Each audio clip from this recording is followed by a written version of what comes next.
Pessoal, vou agora gravar aqui, dando continuidade à aula de metabolismos de lipídios, a parte catabólica. Vamos fazer a contagem de ATPs a partir da quebra de uma molécula de ácido graxo de 16 carbonos. Essa molécula de ácido graxo de 16 carbonos é chamada de palmitoil, tá certo? Então, esse ácido graxo, que ele tem mais de 12 carbonos, ele precisa ser ativado para poder entrar dentro da mitocôndria, local onde vai sofrer beta-oxidação. Tá? O que é que consiste a ativação do ácido graxo? O ácido graxo, juntamente com a coenzima A, vai sofrer a ação da acil-CoA sintetase e vai ser convertido em acil-CoA graxo. Tá? Isso ao gasto de duas moléculas de ATP. Bom, então, a ativação consiste nisso, O ácido graxo ele precisa entrar na mitocôndria. Como ele tem mais de 6 carbonos, ele precisa ser ativado, ele precisa ser transportado para dentro da mitocôndria. Para ele ser transportado, ele precisa estar ativo. Ele está ativo quando ele tem a coenzima A ligada à estrutura dele. Ou seja, eu tenho um ácido graxo, aqui eu tenho a coenzima A, certo? Quem é que vai fazer essa união? Em uma enzima chamada acil-CoA sintetase. Ela vai pegar a coenzima A, vai ligar ao ácido graxo, tornando acil-CoA graxo. Isso ao gasto de duas moléculas de ATP. Então, esse processo ele vai gastar a ATP, tá ok? Então, após a ativação, o acil-CoA graxo vai ser enviado para dentro da mitocôndria. Dentro da mitocôndria, o ácido graxo vai ser liberado. O ácido graxo vai ser liberado na matriz mitocondrial, onde vai sofrer beta-oxidação. Tá? Esse ácido graxo contém 16 carbonos, é o exemplo que eu estou dando, tá certo? Do ácido palmítico. Então, o que é que vai acontecer com esse ácido graxo? Ele vai sofrer sucessivas clivagens, ou seja, vai ser liberada moléculas de 2 carbonos. Então, cada volta, cada clivagem cada conjunto de reações que libera uma molécula de 2 carbonos, chamada de acetil-CoA, eu chamo isso de volta. Tá?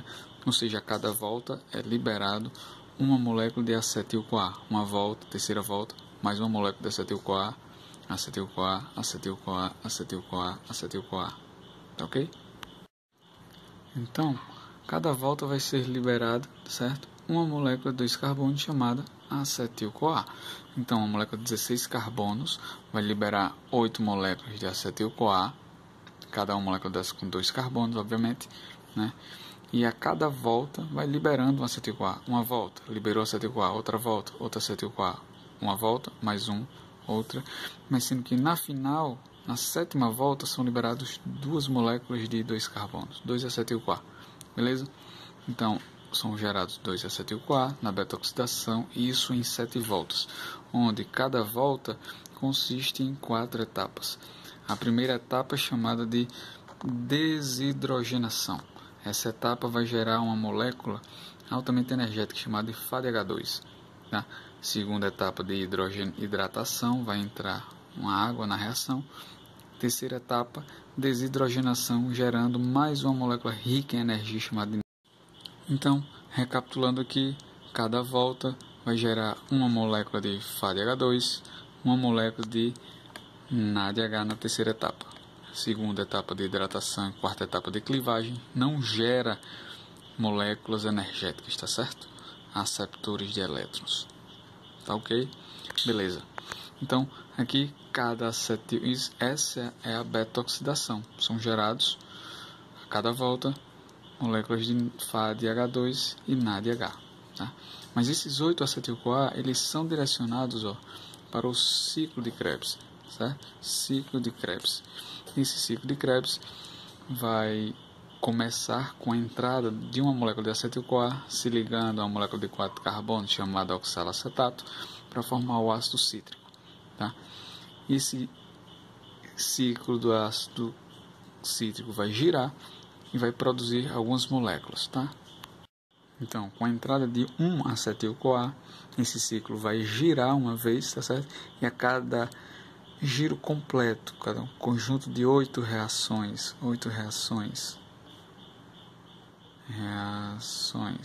são produzidos uma molécula de NADH, outra molécula de NADH, uma molécula de ATP, uma de FADH2, outra de NADH. Então, no ciclo de Krebs, são gerados 3 NADH mais 1 FADH2 e 1 GTP, que é a mesma coisa que vai ser convertido posteriormente em ATP. Tá ok? Isso para cada molécula de acetil-CoA. Mas entram quantas moléculas de acetil-CoA? 8. Então, isso daqui vai girar 8 vezes, gerando 3 vezes 8, 1 vezes 8, 1 vezes 8. Tá ok? Então, a equação fica da seguinte forma. Tá? Para ativação, são gastos 2 ATPs. Na beta-oxidação, na etapa de desidrogenação, é produzido uma molécula de NADH, uma molécula de FADH2 por volta, mas são 7 voltas, então fica 7 NADH, 7 FADH2. Tá? Consequentemente, são liberados 8 moléculas de acetil-CoA, moléculas de 2 carbonos.